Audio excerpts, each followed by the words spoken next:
Hello everyone, कैसे हैं आप सभी। स्वागत है आप सभी का आपके अपने यूट्यूब चैनल बीरे स्टडी पॉइंट पर। तो आज की ये वीडियो एनईपी के 5th सेमेस्टर के स्टूडेंट्स के लिए काफ़ी ज़्यादा इंपॉर्टेंट होने वाली है। जिन भी स्टूडेंट्स ने 5th सेमेस्टर में modern Indian political thought subject को चूज़ किया था, तो आज की ये वीडियो उनके लिए काफ़ी ज़्यादा इंपॉर्टेंट होने वाली है, क्योंकि आज की इस वीडियो में हम इस पूरी बुक के मोस्ट इंपॉर्टेंट क्वेश्चंस को डिस्कस करने वाले हैं, जो कि आपके एग्जाम के पॉइंट ऑफ व्यू से काफ़ी ज़्यादा इंपॉर्टेंट होते हैं। और जो क्वेश्चन मैं आपको बता रहा हूँ, अगर आपने उन क्वेश्चन आंसर को अच्छे से प्रिपेयर कर लिया तो आपके एग्जाम में वही सेम क्वेश्चन आपको देखने को मिलने वाले हैं। और मैं आपको बताना चाहूंगा कि आज की ये वीडियो हिंदी मीडियम के साथ साथ इंग्लिश मीडियम वाले स्टूडेंट्स के लिए भी काफ़ी ज़्यादा इंपॉर्टेंट होने वाली है, क्योंकि आज की इस वीडियो में मैं आपको हिंदी और इंग्लिश दोनों मीडियम में ही कंटेंट को प्रोवाइड करने वाला हूँ। एंड एज यू नो, हम अपनी वीडियो में आपको सिर्फ और सिर्फ इंपॉर्टेंट कंटेंट ही पढ़ाते हैं, जो कि आपके एग्जाम के पॉइंट ऑफ व्यू से काफी ज्यादा इंपॉर्टेंट होते हैं। बेसिकली जिन टॉपिक से आपके एग्जाम में क्वेश्चन पूछे जाते हैं। तो आज की इस वीडियो में मैं आपको जो क्वेश्चन बताने वाला हूँ, वो सेम क्वेश्चन आपको आपके एग्जाम में देखने को मिलेंगे, ये मेरी गारंटी है। तो बिना टाइम वेस्ट करते हुए बढ़ते हैं अपने वीडियो की तरफ। तो चलिए सबसे पहले हम बात करते हैं इसके लेटेस्ट सिलेबस के बारे में। तो मैं आपको बताना चाहूंगा कि इसके लेटेस्ट सिलेबस में आपको टोटल 6 यूनिट्स पढ़नी है।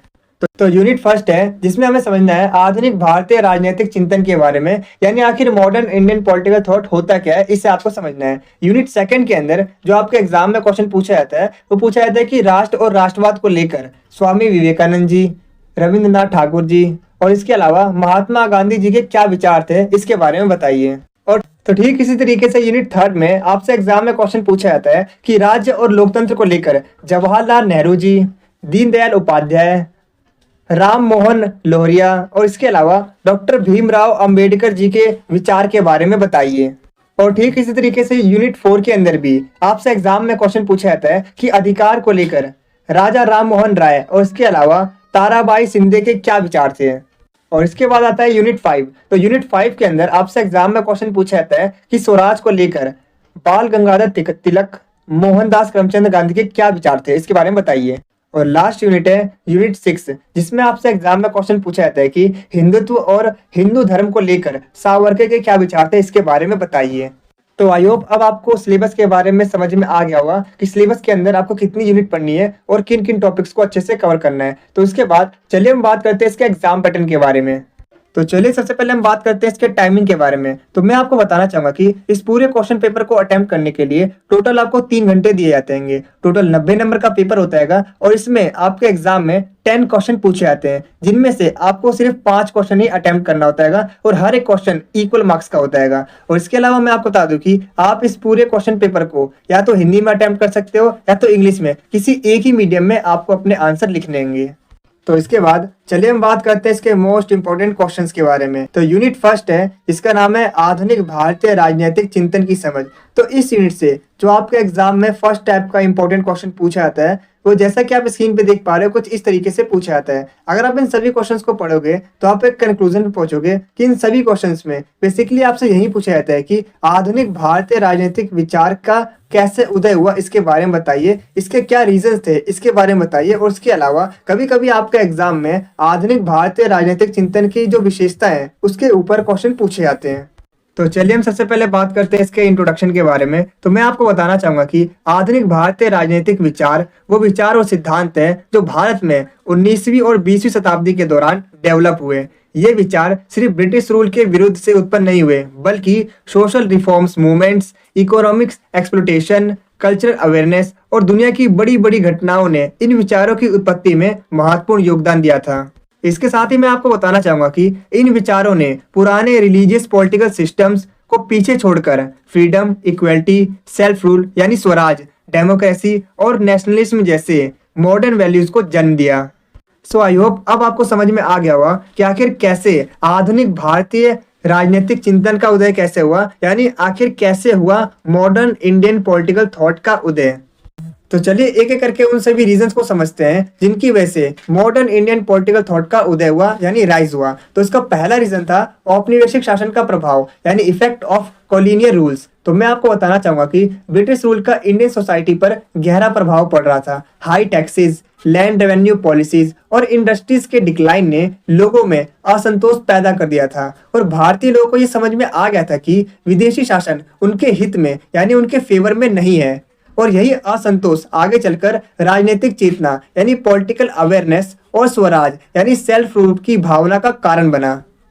तो इसका दूसरा रीजन था पश्चिमी शिक्षा और पश्चिमी विचारधारा यानी western education and western ideology. तो मैं आपको बताना चाहूंगा कि अंग्रेजी शिक्षा ने इंडियन थिंकर्स को पश्चिमी उदारवादी, राष्ट्रवादी और क्रांतिकारी विचारकों के आइडियाज से इंट्रोड्यूस कराया। जैसे जॉन लॉक, रूसो, जेएस मिल और कार्ल मार्क्स के थॉट्स ने उन्हें ये समझाया कि फ्रीडम, इक्वल राइट्स और डेमोक्रेटिक गवर्नमेंट सोसाइटी के डेवलपमेंट के लिए जरूरी है।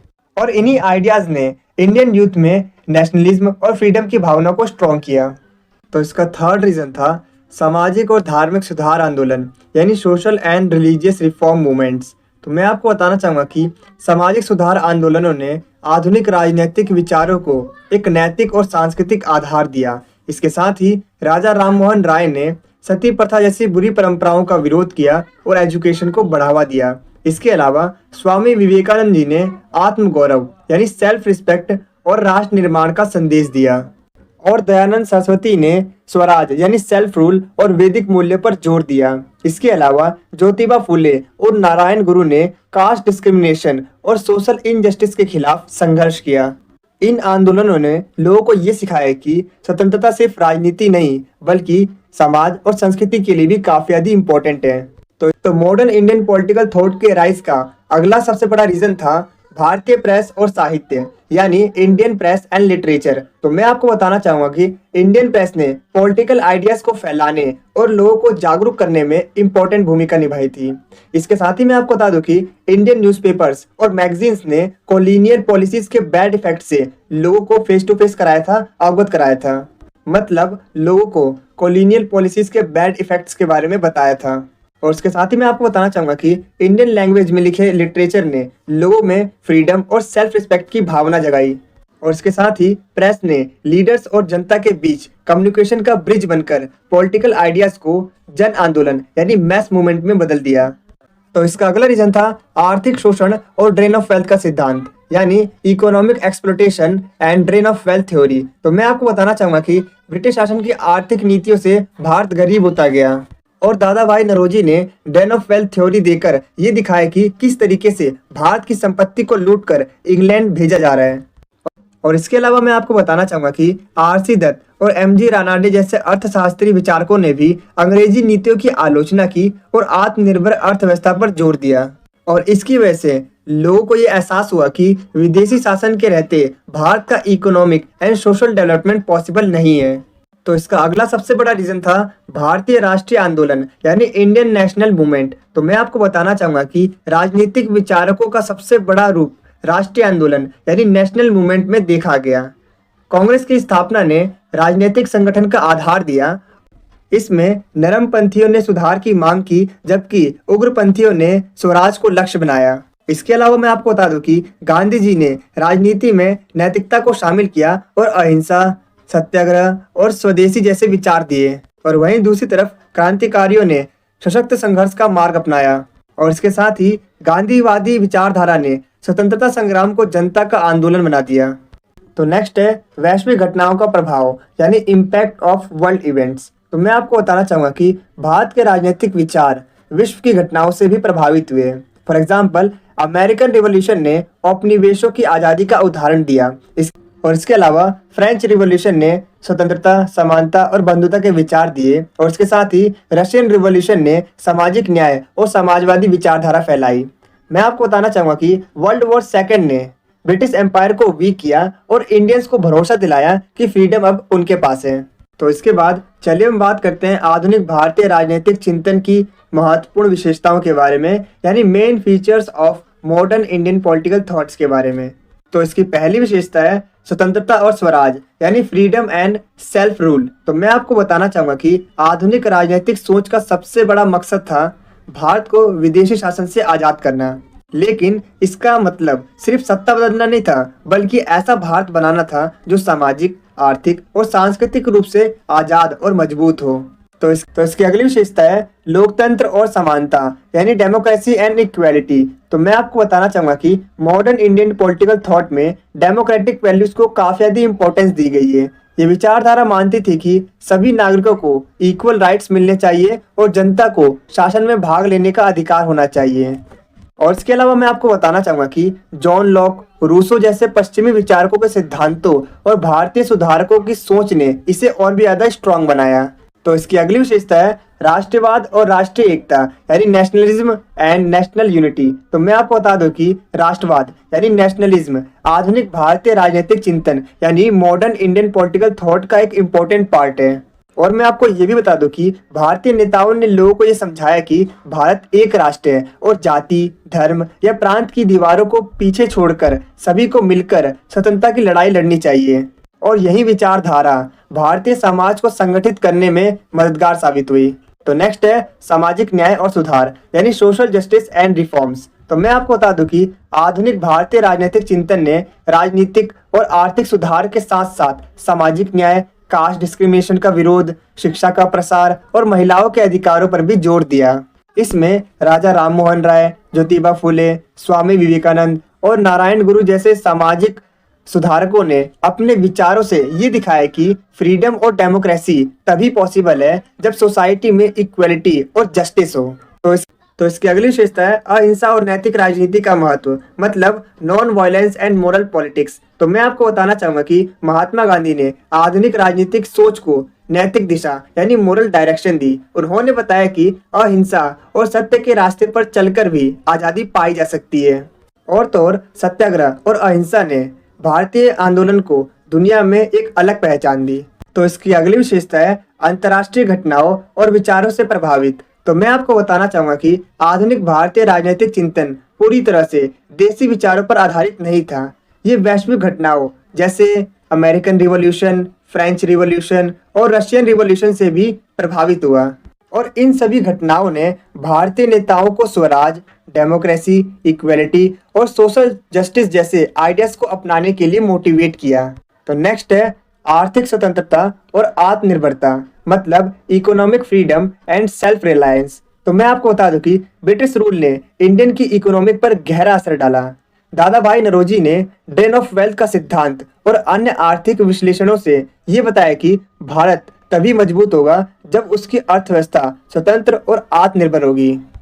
सो आई होप अब आपको आधुनिक भारतीय राजनीतिक चिंतन यानी मॉडर्न इंडियन पॉलिटिकल थॉट के जो फीचर्स हैं वो समझ में आ गए होंगे, जो विशेषता है वो अच्छे से समझ में आ गई होंगी। अब आपको क्या करना है, इसकी जो विशेषता है उसकी जो मेन पॉइंट्स है उसे आपको कमेंट सेक्शन में लिखना है, जिससे कि जब आप एग्जाम देने जाओ तो आप मेन पॉइंट को याद कर सको, अभी आपको याद हो जाएगा। और इसके अलावा जो अंदर का कंटेंट है वो आप अपने लैंग्वेज में भी लिख सकते हो, कोई प्रॉब्लम नहीं है। जो टीचर होता है वो जो मेन हेडिंग होता है उसे चेक करता है। तो आपको क्या करना है, इसकी जो मेन हेडिंग है उसको कमेंट सेक्शन में जरूर लिखिएगा, जिससे कि आपको एक कॉन्फिडेंस आएगा। जब आप एग्जाम देने जाओगे तो आप अपने ही कमेंट को एक बार दोबारा देख के जाइएगा। और इसके साथ ही आपको क्या करना है, इसकी जो इंट्रोडक्शन लाइन है उसे भी लिख दीजिएगा। और इसके अलावा जो मैंने आपको पढ़ाया था आधुनिक भारतीय राजनीतिक विचार के उदय के क्या क्या रीजन थे, क्या क्या कारण थे, उसके भी जो मेन पॉइंट्स है उसे कमेंट सेक्शन में जरूर लिखिएगा, जिससे कि आपको अभी जितने भी जो मेन पॉइंट्स है वो याद हो जाएंगे। और इसके अलावा जब आप एग्जाम देने के लिए जाओगे तो आप उन्हीं मेन पॉइंट्स को पढ़ के जाओगे, तो आपको डबल रिवीजन होगा प्लस एक कॉन्फिडेंस होगा। सो आई होप अब तक आपने कमेंट कर दिया होगा। तो चलिए हम बढ़ते हैं इसके कंक्लूजन की तरफ। तो मैं आपको बताना चाहूँगा कि modern Indian political thought colonial rule, social reforms, western ideas और नेशनल मूवमेंट के एक्सपीरियंस से डेवलप हुआ।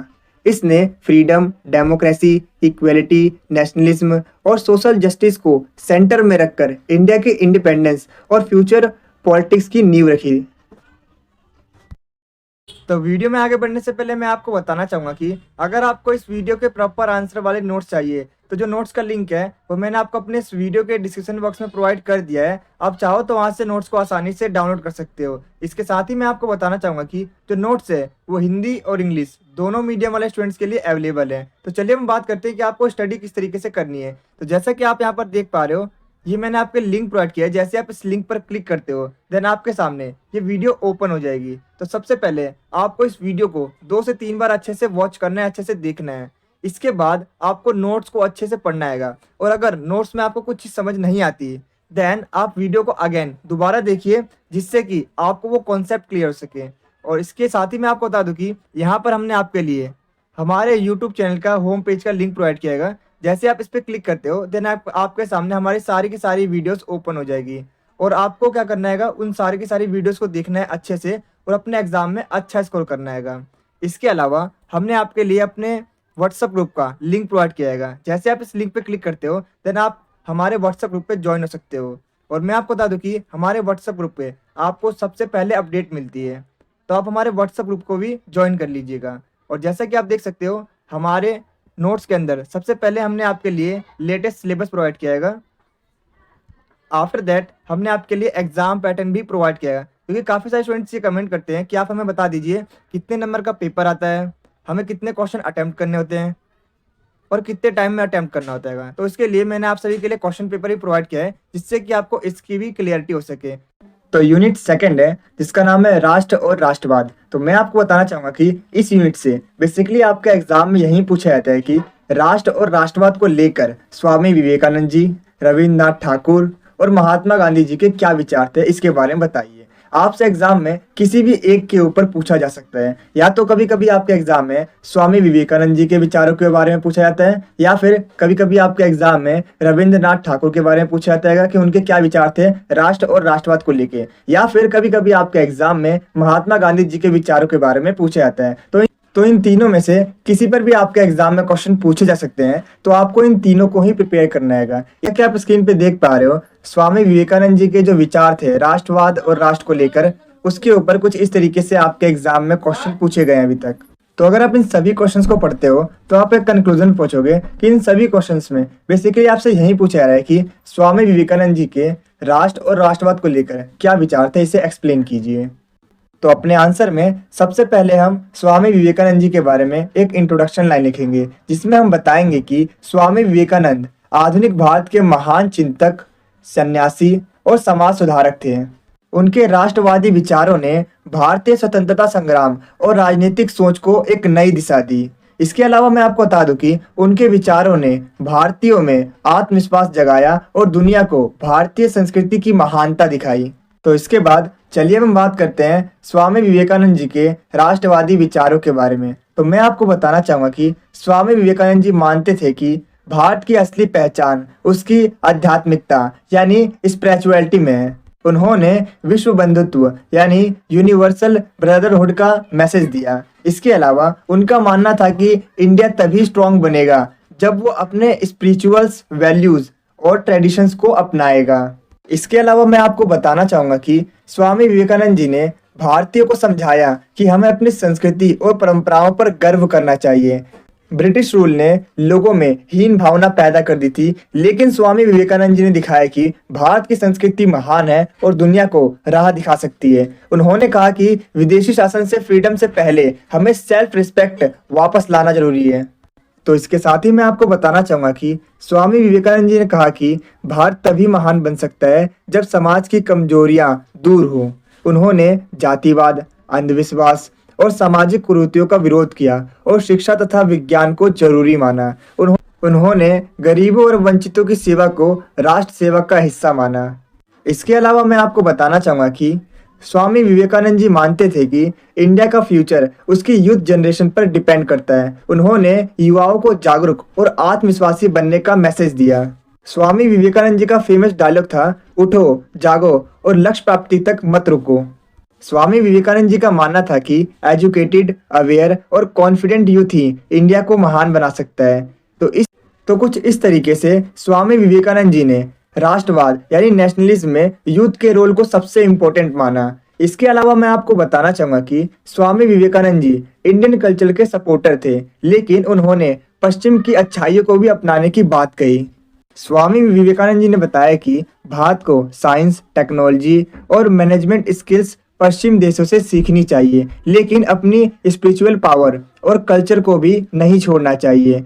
तो इसके बाद चलिए हम बात करते हैं स्वामी विवेकानंद जी के विचारों के आलोचनात्मक विश्लेषण के बारे में, यानी क्रिटिकल एनालिसिस के बारे में। जैसे कि आपको पता ही है, हर सिक्के के दो पहलू होते हैं, एक पॉजिटिव साइड और एक नेगेटिव साइड। तो ठीक इसी तरीके से सबसे पहले हम समझने वाले हैं स्वामी विवेकानंद जी के विचारों के पॉजिटिव साइड्स के बारे में। और इसके अलावा काफी सारे विचारकों ने स्वामी विवेकानंद जी के विचारों की आलोचना भी की है, तो उसको भी हम डिटेल में समझेंगे।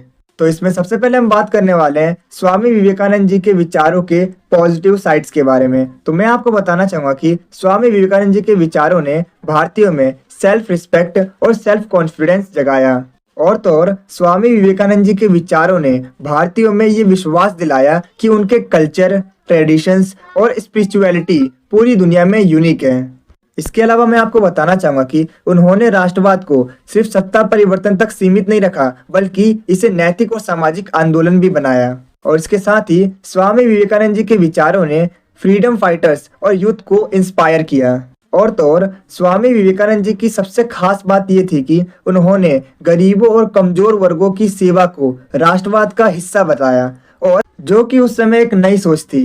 तो आई होप अब आपको स्वामी विवेकानंद जी के विचारों के पॉजिटिव साइड्स अच्छे से समझ में आ गए होंगे। इसके अलावा काफ़ी सारे ऐसे विचारक थे जिन्होंने स्वामी विवेकानंद जी के विचारों की आलोचना की थी। तो चलिए अब हम उसे समझते हैं। तो मैं आपको बताना चाहूँगा कि विवेकानंद जी के विचार बहुत ही इंस्पायरिंग थे, फिर भी उनमें कुछ लिमिटेशंस थी, यानी सीमाएं थी। तो मैं आपको बता दूं कि स्वामी विवेकानंद जी के राष्ट्रवादी विचारों में राजनीतिक रणनीति या औपनिवेशिक शासन से सीधा संघर्ष कम दिखाई देता है। इसीलिए उनके राष्ट्रवादी विचार ज्यादा प्रेरणादायक और दार्शनिक है। लेकिन इसके अलावा मैं आपको बता दूं कि स्वामी विवेकानंद जी सोशल इक्वलिटी की बात करते हुए भी कास्ट सिस्टम पर उतना प्रखर प्रहार नहीं कर पाए।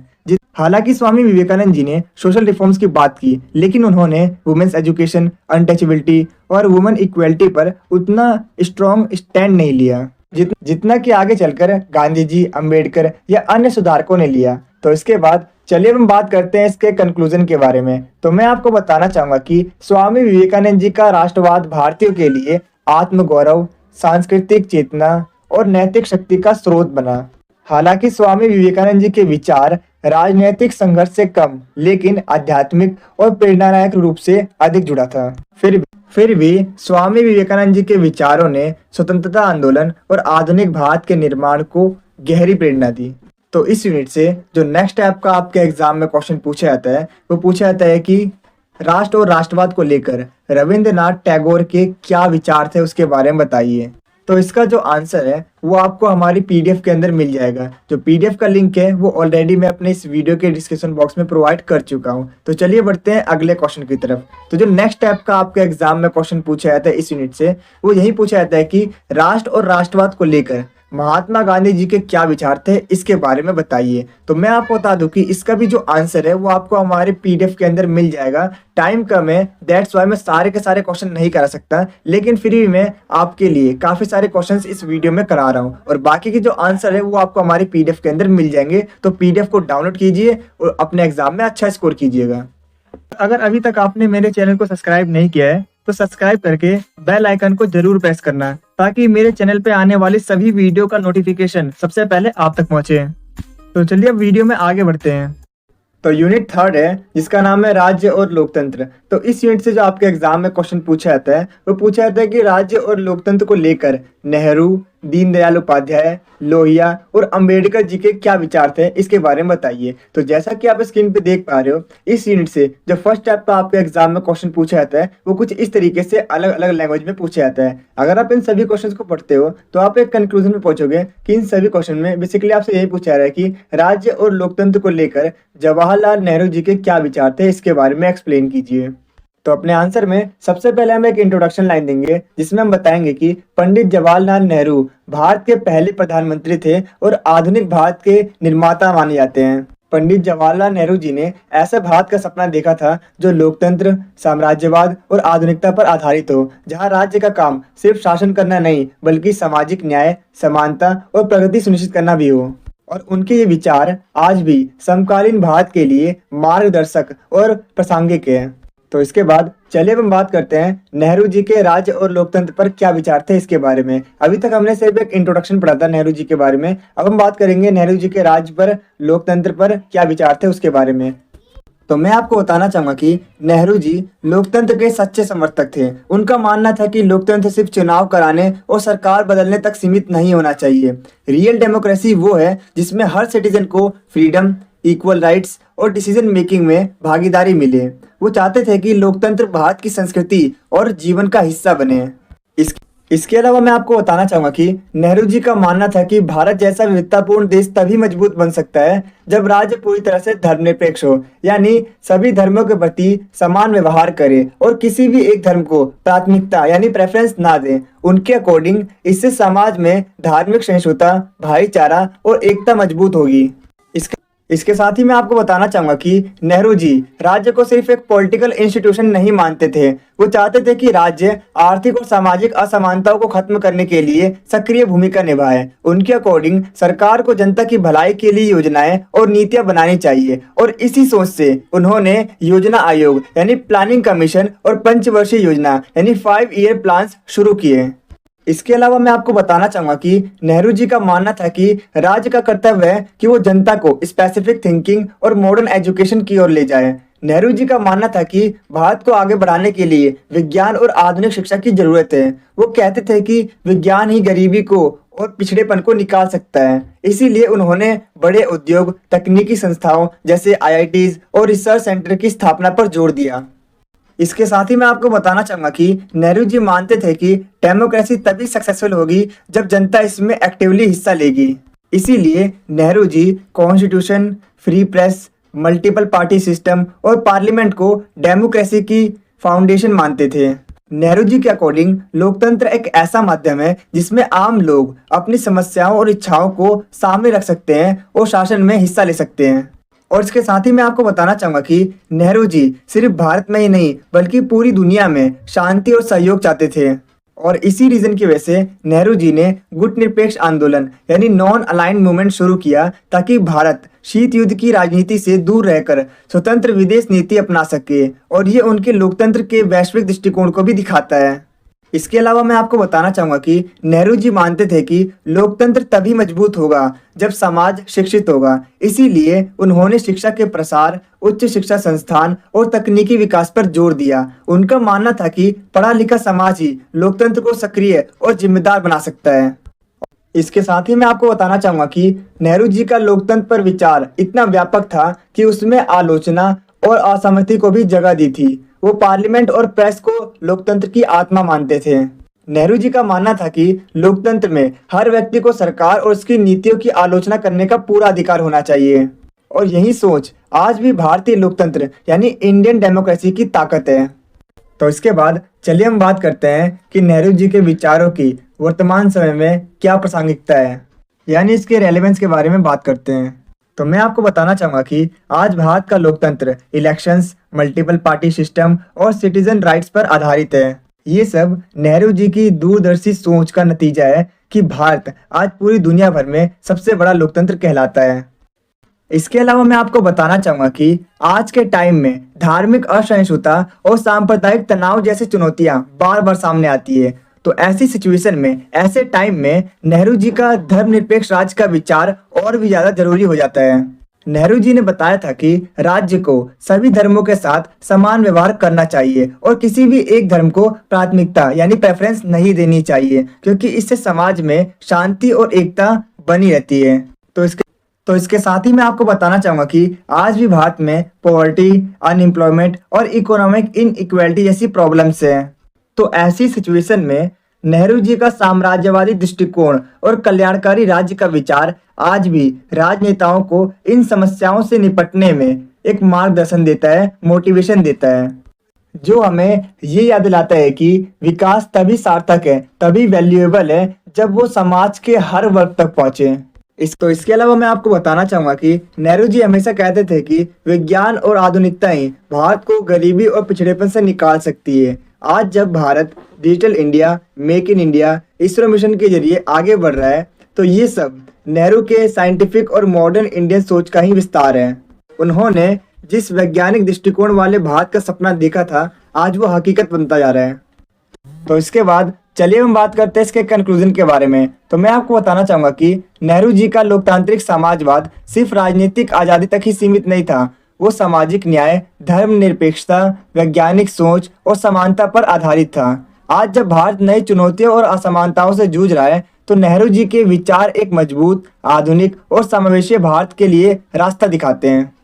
तो इसके बाद जो नेक्स्ट टाइप का आपके एग्जाम में क्वेश्चन पूछा जाता है वो पूछा जाता है कि लोकतंत्र पर दीनदयाल उपाध्याय के क्या विचार थे, इसके बारे में बताइए। तो इसका जो आंसर है वो आपको हमारे पीडीएफ के अंदर मिल जाएगा। जो पीडीएफ का लिंक है वो मैं आपको अपने इस वीडियो के डिस्क्रिप्शन में प्रोवाइड कर दूंगा, आप वहां से पीडीएफ को आसानी से डाउनलोड कर सकते हो। तो चलिए बढ़ते हैं अगले प्रश्न की तरफ। तो इस यूनिट से जो नेक्स्ट टाइप का आपके एग्जाम में क्वेश्चन पूछा जाता है वो पूछा जाता है कि राज्य एवं प्रजातंत्र के विषय पर डॉक्टर भीमराव अंबेडकर के विचार के बारे में बताइए। यानी इसमें हमसे यही पूछा जा रहा है कि राज्य और लोकतंत्र को लेकर डॉक्टर भीमराव अंबेडकर के क्या विचार थे, इसके बारे में एक्सप्लेन करना है हमें। तो मैं आपको बताना चाहूंगा कि इसका भी जो आंसर है वो आपको पीडीएफ के अंदर मिलने वाला है, और जो पीडीएफ का लिंक है वो मैंने आपको अपने इस वीडियो के डिस्क्रिप्शन बॉक्स में प्रोवाइड कर दिया है, आप वहां से आसानी से डाउनलोड कर सकते हो। तो पीडीएफ को डाउनलोड कीजिएगा और अपने एग्जाम में अच्छा स्कोर कीजिएगा। तो यूनिट 4 है अधिकार। तो इस यूनिट से जो आपके एग्जाम में क्वेश्चन पूछे आते हैं वो यही पूछे जाते हैं कि अधिकार को लेकर राजा राम मोहन राय और ताराबाई शिंदे के क्या विचार थे, क्या थॉट्स थे, इसके बारे में बताइए। तो जैसा कि आप स्क्रीन पे देख पा रहे हो, इस यूनिट से जो फर्स्ट टाइप का आपके एग्जाम में क्वेश्चन पूछा जाता है वो कुछ इस तरीके से पूछा जाता है। अगर आप इन सभी क्वेश्चन को पढ़ोगे तो आप एक कंक्लूजन पे पहुंचोगे कि इन सभी क्वेश्चन में बेसिकली आपसे यही पूछा जा रहा है कि अधिकार को लेकर राजा राम मोहन राय के क्या थॉट थे, उस पर टिप्पणी लिखिए, उसके बारे में एक्सप्लेन कीजिए। तो अपने आंसर में हम सबसे पहले राजा राम मोहन राय के बारे में एक छोटा सा इंट्रोडक्शन देंगे, जिसमें हम बताएंगे कि राजा राम मोहन राय को आधुनिक भारत का अग्रदूत कहा जाता है। उन्होंने इंडियन सोसाइटी में फैली कुरीतियों, अंधविश्वास और असमानताओं को दूर करने के लिए कई सारे महत्वपूर्ण सामाजिक और धार्मिक सुधार किए। इसके साथ ही मैं आपको बता दूं कि राजा राम मोहन राय नागरिक अधिकारों जैसे एजुकेशन, फ्रीडम ऑफ स्पीच और इक्वलिटी के स्ट्रॉन्ग सपोर्टर थे। और राजा राम मोहन राय के लिए धर्म का मतलब था एक ईश्वरवाद, सहिष्णुता और तर्क, न कि अंधविश्वास और कर्मकांड। तो आई होप अब आपको समझ में आ गया होगा कि राजा राम मोहन राय आखिर थे कौन। तो राजा राम मोहन राय को जानने के बाद चलिए हम बात करते हैं राजा राम मोहन राय के विचारों के बारे में, यानी इनके थॉट्स के बारे में, इनके आइडियाज के बारे में। तो मैं आपको बताना चाहूंगा कि राजा राम मोहन राय का मानना था कि हर व्यक्ति को बोलने की आजादी, शिक्षा का अधिकार और समान अवसर मिलना चाहिए। राजा राम मोहन राय स्वतंत्र प्रेस के समर्थक थे। उनका मानना था कि अगर प्रेस आजाद नहीं होगा तो सोसाइटी प्रोग्रेस नहीं कर पाएगी। और तो और राजा राम मोहन राय ने अंग्रेजी शिक्षा को सपोर्ट किया, क्योंकि इससे भारतीयों को मॉडर्न साइंस और लॉजिकल थिंकिंग सीखने का मौका मिलेगा। इसके अलावा मैं आपको बताना चाहूंगा कि राजा राम मोहन राय एक ईश्वर में विश्वास रखते थे और धार्मिक सहिष्णुता पर जोर देते थे। और तो और राजा राम मोहन राय ने मूर्ति पूजा, अंधविश्वास और कर्मकांड का विरोध किया था। राजा राम मोहन राय के अकॉर्डिंग धर्म का असली आधार नैतिकता और तर्क होना चाहिए, न कि अंधविश्वास। इसके साथ ही मैं आपको बताना चाहूंगा कि राजा राम मोहन राय ने समाज में फैली सती प्रथा, बाल विवाह और स्त्री अशिक्षा जैसी बुराइयों का विरोध किया था। और तो और राजा राम मोहन राय वुमेन्स एजुकेशन और वुमेन्स राइट्स के बड़े सपोर्टर थे। और तो और राजा राम मोहन राय के एफर्ट से ही 1829 में सती प्रथा पर बैन लगाने का कानून बनाया गया। इसके अलावा मैं आपको बताना चाहूंगा कि राजा राम मोहन राय महिलाओं की शिक्षा और उनके अधिकारों के स्ट्रॉन्ग सपोर्टर थे। उनका मानना था कि अगर वुमेन एजुकेटेड और इंडिपेंडेंस होगी तभी सोसाइटी आगे बढ़ पाएगी। राजा राम मोहन राय ने महिलाओं को प्रॉपर्टी राइट्स दिलवाने और उनको पुरुषों के समान दर्जा दिलाने की कोशिश की थी। इसके अलावा मैं आपको बता दूं कि राजा राम मोहन राय का मानना था कि एजुकेशन लॉजिक, साइंस और मॉडर्न थिंकिंग पर बेस्ड होनी चाहिए। उनके अकॉर्डिंग एजुकेशन से ही सोसाइटी अवेयर और प्रोग्रेसिव बन सकती है। राजा राम मोहन राय ने अंग्रेजी शिक्षा का समर्थन किया ताकि भारत आधुनिक दुनिया से जुड़ सके और नए ज्ञान को प्राप्त कर सके। इसके अलावा मैं आपको बताना चाहूंगा कि राजा राम मोहन राय ने धार्मिक सुधारों को आगे बढ़ाने के लिए ब्रह्म समाज की स्थापना की। इसका मेन ऑब्जेक्टिव था ईश्वर की एकता का प्रचार करना, धार्मिक सहिष्णुता को बढ़ावा देना और समाज को अंधविश्वास से मुक्त करना। इसके साथ ही मैं आपको बताना चाहूंगा कि राजा राम मोहन राय ने वेस्टर्न आइडियाज को बिना सोचे समझे कॉपी नहीं किया, बल्कि उनमें से फ्रीडम, इक्वलिटी और रीजंस जैसी गुड वैल्यूज को समाज सुधारने के लिए अपनाया था। इसके अलावा मैं आपको बता दूं कि राजा राम मोहन राय कास्ट सिस्टम और ऊंच नीच के खिलाफ थे। उनका मानना था कि सोसाइटी तभी स्ट्रांग बनेगा जब सबको इक्वल राइट्स और रिस्पेक्ट मिलेगा। तो इन्हीं सभी रीजंस की वजह से राजा राम मोहन राय को आधुनिक भारत का अग्रदूत यानी फादर ऑफ मॉडर्न इंडिया भी कहा जाता है, क्योंकि उन्होंने समाज को तर्क, शिक्षा, महिला अधिकार और धार्मिक सुधारों की ओर मोड़ा और भारत में नव जागरण की नींव रखी। तो इसके बाद चलिए अब हम बात करते हैं राजा राम मोहन राय के विचारों की आलोचनाओं के बारे में, या फिर आप कह सकते हो उसकी सीमाओं के बारे में, यानी लिमिटेशंस के बारे में। मतलब काफी सारे ऐसे विचारक थे जिन्होंने राजा राम मोहन राय के विचारों की आलोचना की थी। तो इसमें पहली आलोचना आती है पश्चिमी प्रभाव का आरोप, यानी इन्फ्लुएंस ऑफ द वेस्ट। तो मैं आपको बताना चाहूंगा कि कुछ आलोचकों का कहना था कि राजा राम मोहन राय के विचारों पर पश्चिमी शिक्षा और ईसाई धर्म का गहरा प्रभाव था। इससे कई बार उन्हें अंग्रेजों का समर्थक समझा गया और कई लोग मानते थे कि उनकी सोच भारतीय परंपराओं से दूर जा रही है। तो इसमें दूसरी आलोचना आती है धार्मिक सुधारों की सीमाएं, यानी लिमिट्स ऑफ रिलीजियस रिफॉर्म्स। तो मैं आपको बताना चाहूंगा कि हालांकि राजा राम मोहन राय ने ब्रह्म समाज की स्थापना की, लेकिन ये आंदोलन आम जनता को ज्यादा प्रभावित नहीं कर पाया। यह मूवमेंट मोस्टली एजुकेटेड और अपर क्लास लोगों तक ही सीमित रहा। इसी के वजह से आम जनता तक उनके विचार पूरी तरीके से नहीं पहुंच पाए। नेक्स्ट है परंपरागत समाज से दूरी, यानी डिस्टेंस फ्रॉम ट्रेडिशनल सोसाइटी। तो मैं आपको बताना चाहूंगा कि राजा राम मोहन राय ने हिंदू धर्म की कई प्रथाओं और मान्यताओं की कड़ी आलोचना की, और इसी रीजन की वजह से परंपरागत हिंदू समाज के लोग उन्हें धर्म विरोधी यानी एंटी रिलीजियस मानने लगे और उनके विचारों का विरोध करने लगे। और इसी रीजन की वजह से उनके समाज सुधारवादी विचार समाज में आसानी से स्वीकार नहीं हो पाए। तो नेक्स्ट आता है सुधारों का धीमा असर, यानी स्लो इम्पैक्ट ऑफ रिफॉर्म्स। तो मैं आपको बता दूं कि राजा राम मोहन राय के रिफॉर्म्स का इफेक्ट बहुत ही स्लो था। जाति, अंधविश्वास और महिला अशिक्षा जैसी समस्याएं उनके प्रयासों के बाद भी लंबे समय तक बनी रही। तो नेक्स्ट है राजनीतिक चेतना की कमी, यानी लेक ऑफ पॉलिटिकल अवेयरनेस। तो मैं आपको बताना चाहूंगा कि राजा राम मोहन राय ने सोशल और रिलीजियस रिफॉर्म पर ज्यादा फोकस किया। राजा राम मोहन राय ने राजनीतिक स्वतंत्रता या औपनिवेशिक शासन के खिलाफ आंदोलन में उतना सक्रिय योगदान नहीं दिया, जिसकी वजह से उनके वर्क्स को मेनली सोशल रिफॉर्म्स तक ही सीमित माना गया। तो इसके बाद चलिए हम बात करते हैं इसके कंक्लूजन के बारे में। तो मैं आपको बताना चाहूंगा कि राजा राम मोहन राय ने भारतीय समाज को अंधविश्वास, कुरीतियों और असमानता से निकालकर शिक्षा, तर्क और समानता की दिशा की ओर आगे बढ़ाया। भले उनके सुधारों का असर धीरे धीरे दिखा, लेकिन उन्होंने आधुनिक भारत और सामाजिक जागरण की जो नींव रखी थी, वो आज भी देश के विकास की सबसे मजबूत बुनियाद मानी जाती है। अगर आपको इस वीडियो के प्रॉपर आंसर वाले नोट चाहिए तो नोट्स का लिंक मैंने डिस्क्रिप्शन में डाल रखा है, आप वहां से नोट्स को डाउनलोड कर सकते हैं। नोट आपको हिंदी और इंग्लिश दोनों मीडियम में मिल जाएंगे।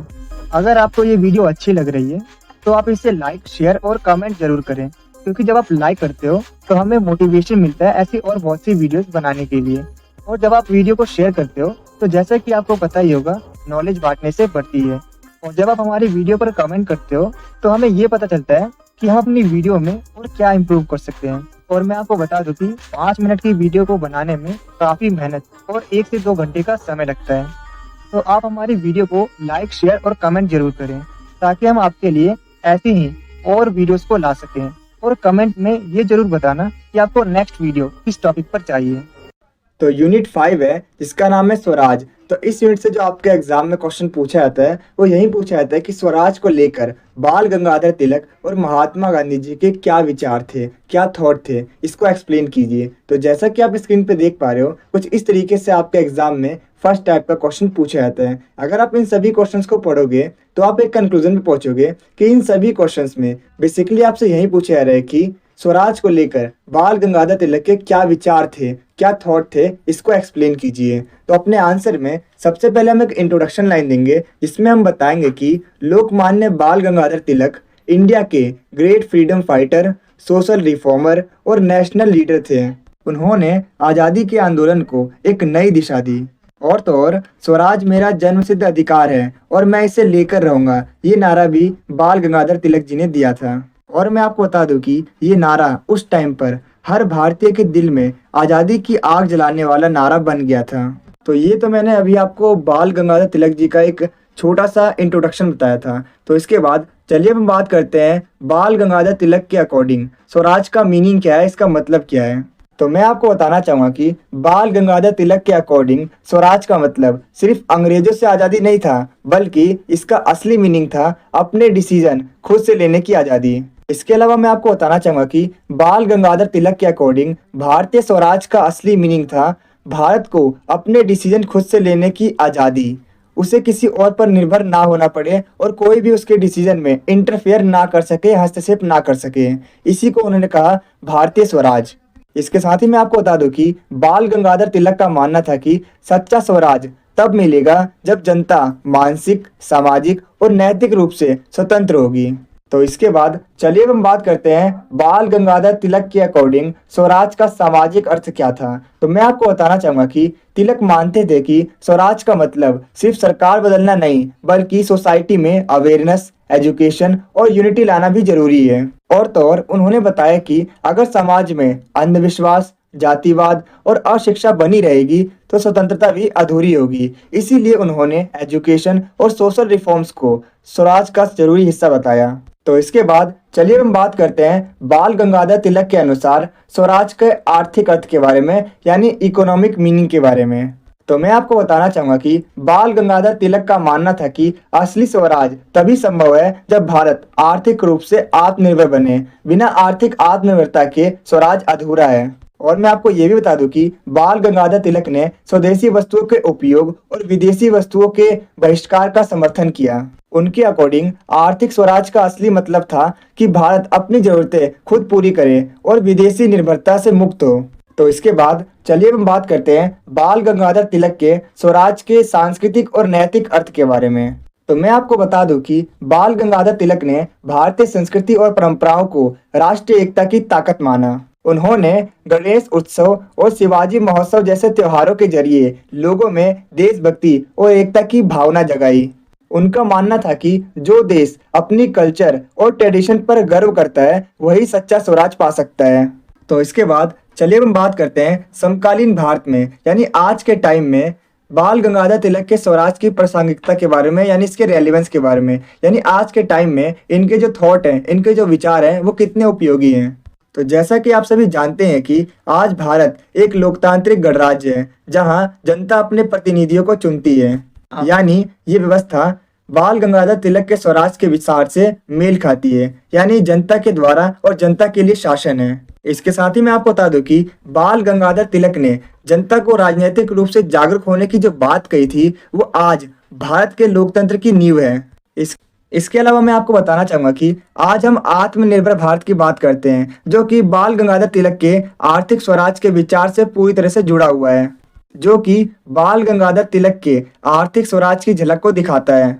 उन्होंने कहा था कि भारत को अपनी जरूरतें खुद पूरी करनी चाहिए और विदेशी निर्भरता से मुक्त होना चाहिए, और ये विचार आज भी उतना ही ज्यादा जरूरी है, यानी प्रासंगिक है, जितना कि उस टाइम पर था। इसके अलावा मैं आपको बताना चाहूंगा कि बाल गंगाधर तिलक का सपना था कि हर व्यक्ति को इक्वल राइट्स मिले, लेकिन बाल गंगाधर तिलक ने जिस सामाजिक स्वराज की बात की थी वो आज भी अधूरा है। आज भी गरीबी, जातिवाद और अशिक्षा जैसी प्रॉब्लम्स मौजूद हैं।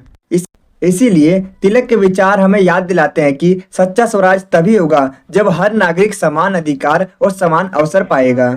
इसके अलावा मैं आपको बताना चाहूंगा कि आज वैश्वीकरण के युग में अपनी कल्चर और ट्रेडिशन को बचाए रखना बहुत ही ज्यादा जरूरी है। तिलक के विचार हमें ये सिखाते हैं कि आधुनिकता अपनाते हुए भी हमें अपनी लैंग्वेज, कल्चर और वैल्यूज की रिस्पेक्ट रखनी चाहिए। इसीलिए आज के टाइम में भी तिलक का मैसेज बहुत ज्यादा रेलेवेंट है। इसके साथ ही मैं आपको बताना चाहूंगा कि तिलक मानते थे कि स्वराज सिर्फ अधिकार नहीं बल्कि कर्तव्य यानी ड्यूटीज भी है। इसीलिए तिलक का मानना था कि स्वराज पाने के लिए हर नागरिक को अपने कर्तव्य का पालन करना चाहिए। आज भी भारत के लोकतंत्र को मजबूत बनाने के लिए हर नागरिक को जागरूक, जिम्मेदार और ईमानदार होना चाहिए, और उनका ये मैसेज आज के लोकतंत्र को मजबूत करने के लिए मोटिवेशन देता है। इसके अलावा मैं आपको बता दूं कि तिलक ने हमेशा युवाओं को राष्ट्र निर्माण की ताकत माना। आज भी इंडिया की बिगेस्ट स्ट्रेंथ उसका यंग जनरेशन है। तिलक के विचार युवाओं को मोटिवेट करते हैं कि वो समाज के प्रति जिम्मेदारी निभाएं, मेहनत करें और देश को आत्मनिर्भर बनाएं। तो इसके बाद चलिए हम बात करते हैं इसके कंक्लूजन के बारे में। तो मैं आपको बताना चाहूंगा कि बाल गंगाधर तिलक का स्वराज सिर्फ पॉलिटिकल फ्रीडम नहीं था, बल्कि सेल्फ डिफेंडेंस, सोशल रिफॉर्म और कल्चरल प्राइड का सिंबल था। उनके विचार आज भी हमें सिखाते हैं कि सच्चा स्वराज तभी मिलेगा जब हर नागरिक जागरूक, जिम्मेदार और देशभक्त बने। तो चलिए बढ़ते हैं नेक्स्ट क्वेश्चन की तरफ। तो जैसा कि आप स्क्रीन पे देख पा रहे हो, इस यूनिट से जो नेक्स्ट टाइप का क्वेश्चन पूछा जाता है वो यही पूछा जाता है कि स्वराज को लेकर महात्मा गांधी जी के क्या विचार थे, इसको एक्सप्लेन कीजिए, इसके बारे में बताइए। तो मैं आपको बता दूं कि इसका जो आंसर है वो आपको हमारी पीडीएफ के अंदर मिल जाएगा, और जो पीडीएफ का लिंक है वो मैंने आपको अपने इस वीडियो के डिस्क्रिप्शन बॉक्स में प्रोवाइड कर दिया है। आप वहां से पीडीएफ को आसानी से डाउनलोड कर सकते हो। तो पीडीएफ को डाउनलोड कीजिए और अपना एग्जाम में अच्छा स्कोर कीजिएगा।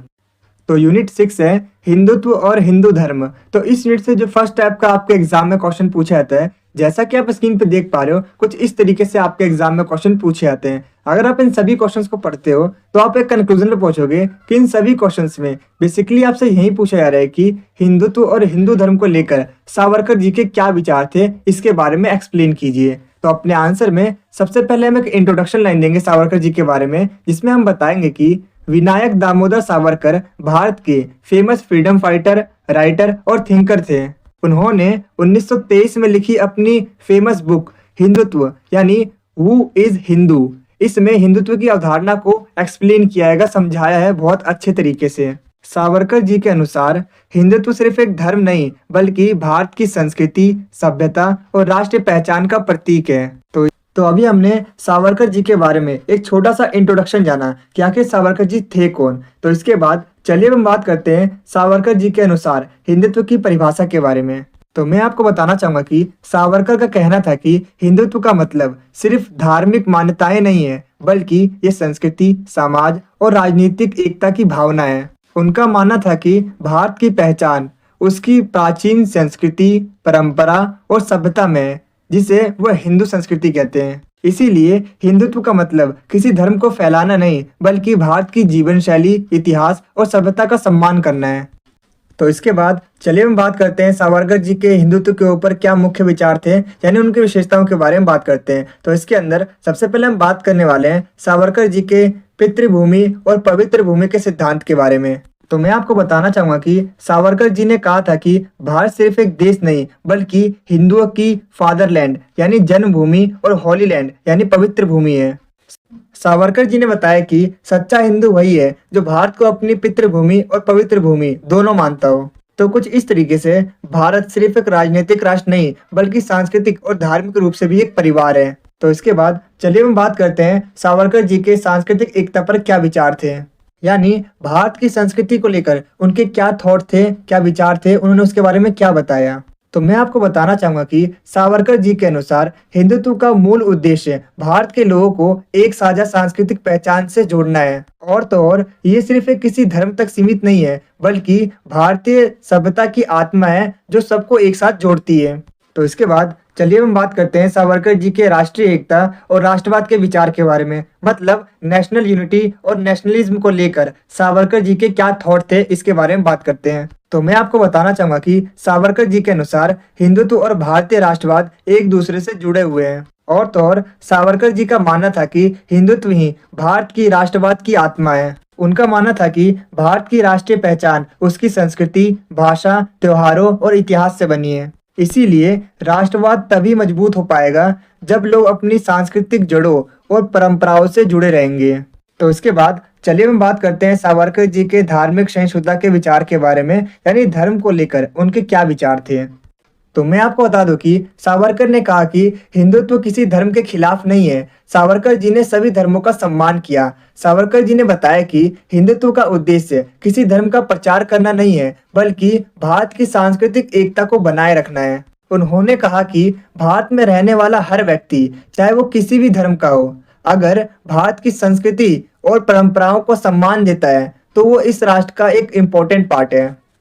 तो इसके बाद चलिए हम बात करते हैं सावरकर जी के सामाजिक और जातिवाद के बारे में क्या विचार थे, क्या थॉट थे। तो मैं आपको बताना चाहूंगा कि सावरकर जी ने सामाजिक एकता का समर्थन किया और जातिवाद का विरोध किया था। इसके अलावा मैं आपको बता दूं कि सावरकर ने हिंदू समाज को संगठित और सशक्त बनाने पर बल दिया। तो नेक्स्ट है शक्ति और स्वाभिमान का संदेश, यानी message of strength and self respect. तो मैं आपको बताना चाहूंगा कि सावरकर ने कहा कि हिंदू समाज को सशक्त बनाने के लिए आत्मसम्मान, संगठन और शक्ति की जरूरत है। उनके अकॉर्डिंग राष्ट्र की रक्षा सिर्फ भावनाओं से नहीं बल्कि साहस और संगठन से होती है। उन्होंने कहा कि हिंदुत्व का मतलब आत्मसम्मान और आत्मबल के साथ जीना है। इसके अलावा मैं आपको बताना चाहूंगा कि सावरकर जी ने आधुनिकता और विज्ञान का समर्थन किया था। तो मैं आपको बताना चाहूंगा कि सावरकर जी कट्टरपंथी नहीं थे। उन्होंने साइंस, लॉजिक और मॉडर्न एजुकेशन को सपोर्ट किया। उनका मानना था कि भारत को प्रगति करनी है तो उसे अंधविश्वास और रूढ़ियों से मुक्त होकर साइंटिफिक थिंकिंग अपनानी होगी। वो एक ऐसे हिंदू समाज की कल्पना करते थे जो कि आधुनिक, शिक्षित और आत्मनिर्भर हो। तो इसके बाद चलिए हम बात करते हैं इसके कंक्लूजन के बारे में। तो मैं आपको बताना चाहूंगा कि सावरकर का हिंदुत्व सिर्फ एक धार्मिक विचार नहीं था, बल्कि ये सांस्कृतिक एकता, राष्ट्रीय गर्व और आत्मसम्मान की सोच थी। और तो और उनके विचारों ने भारतीय समाज को संगठन, आत्मबल और देशभक्ति की एक नई दिशा दी। इसके अलावा मैं आपको बता दूं कि सावरकर जी हमें ये सिखाते हैं कि अपनी संस्कृति से जुड़कर, आधुनिकता को अपनाकर, आत्मसम्मान के साथ जीकर भारत सशक्त बन सकता है। तो वीडियो में आगे बढ़ने से पहले मैं आपको बताना चाहूंगा कि अगर आपको इस वीडियो के प्रॉपर आंसर वाले नोट्स चाहिए तो जो नोट्स का लिंक है वो मैंने आपको अपने इस वीडियो के डिस्क्रिप्शन बॉक्स में प्रोवाइड कर दिया है। आप चाहो तो वहां से नोट्स को आसानी से डाउनलोड कर सकते हो। इसके साथ ही मैं आपको बताना चाहूंगा कि जो नोट्स है वो हिंदी और इंग्लिश दोनों मीडियम वाले स्टूडेंट्स के लिए अवेलेबल है। तो चलिए हम बात करते हैं कि आपको स्टडी किस तरीके से करनी है। तो जैसा कि आप यहाँ पर देख पा रहे हो, ये मैंने आपके लिंक प्रोवाइड किया है। जैसे आप इस लिंक पर क्लिक करते हो देन आपके सामने ये वीडियो ओपन हो जाएगी। तो सबसे पहले आपको इस वीडियो को 2 से 3 बार अच्छे से वॉच करना है, अच्छे से देखना है। इसके बाद आपको नोट्स को अच्छे से पढ़ना है। और अगर नोट्स में आपको कुछ चीज़ समझ नहीं आती देन आप वीडियो को अगेन दोबारा देखिए, जिससे कि आपको वो कॉन्सेप्ट क्लियर हो सके। और इसके साथ ही मैं आपको बता दूं कि यहाँ पर हमने आपके लिए हमारे यूट्यूब चैनल का होम पेज का लिंक प्रोवाइड किया है। जैसे आप इस पर क्लिक करते हो देन आपके सामने हमारी सारी की सारी वीडियोस ओपन हो जाएगी। और आपको क्या करना है, उन सारी की सारी वीडियोस को देखना है अच्छे से और अपने एग्जाम में अच्छा स्कोर करना है। इसके अलावा हमने आपके लिए अपने व्हाट्सएप ग्रुप का लिंक प्रोवाइड किया है। जैसे आप इस लिंक पे क्लिक करते हो देन आप हमारे व्हाट्सएप ग्रुप पे ज्वाइन हो सकते हो। और मैं आपको बता दूं कि हमारे व्हाट्सएप ग्रुप पे आपको सबसे पहले अपडेट मिलती है, तो आप हमारे व्हाट्सएप ग्रुप को भी ज्वाइन कर लीजिएगा। और जैसा कि आप देख सकते हो हमारे नोट्स के अंदर सबसे पहले हमने आपके लिए लेटेस्ट सिलेबस प्रोवाइड किया है। आफ्टर दैट हमने आपके लिए एग्जाम पैटर्न भी प्रोवाइड किया है, क्योंकि काफ़ी सारे स्टूडेंट्स ये कमेंट करते हैं कि आप हमें बता दीजिए कितने नंबर का पेपर आता है, हमें कितने क्वेश्चन अटेम्प्ट करने होते हैं और कितने टाइम में अटेम्प्ट करना होता है। तो इसके लिए मैंने आप सभी के लिए क्वेश्चन पेपर ही प्रोवाइड किया है, जिससे कि आपको इसकी भी क्लियरिटी हो सके। जैसा कि आप देख सकते हो आपको हमारे नोट्स के अंदर अभी तक जितने भी टाइप के क्वेश्चन पूछे गए हैं अलग अलग ईयर में, अलग अलग लैंग्वेज से, वो सारे के सारे टाइप्स के क्वेश्चन आपको इस पीडीएफ के अंदर मिलने वाले हैं। और इसके साथ ही हमारे जो आंसर है वो काफ़ी ज़्यादा रिसर्च करके बनाए गए। तो मैं आपको बताऊंगा अगर आप इस नोट्स को करके जाते हो देन इसके अलावा आपके एग्जाम में और कोई क्वेश्चन नहीं पूछा जाएगा, ये मेरी गारंटी है। और इसके साथ ही मैं आपको बता दूं कि जो आंसर है वो काफ़ी ज़्यादा रिसर्च करके बनाए गएंगे। और अगर आप इन आंसर को अपने एग्जाम में लिखते हो तो डेफिनेटली आप अपने एग्जाम में अच्छा स्कोर कर पाओगे। और इसके साथ ही मैं आपको बता दूं कि अगर आपको ये वीडियो अच्छी लग रही हो तो मैं आपसे रिक्वेस्ट करूंगा कि इस वीडियो को लाइक, शेयर और कमेंट करना मत भूलना, क्योंकि जब आप वीडियो को लाइक करते हो तो हमें मोटिवेशन मिलता है ऐसी और बहुत सी वीडियोस को बनाने के लिए। तो आज की वीडियो बस इतना ही, मिलते हैं आपसे अगली वीडियो में। Thanks for watching this video.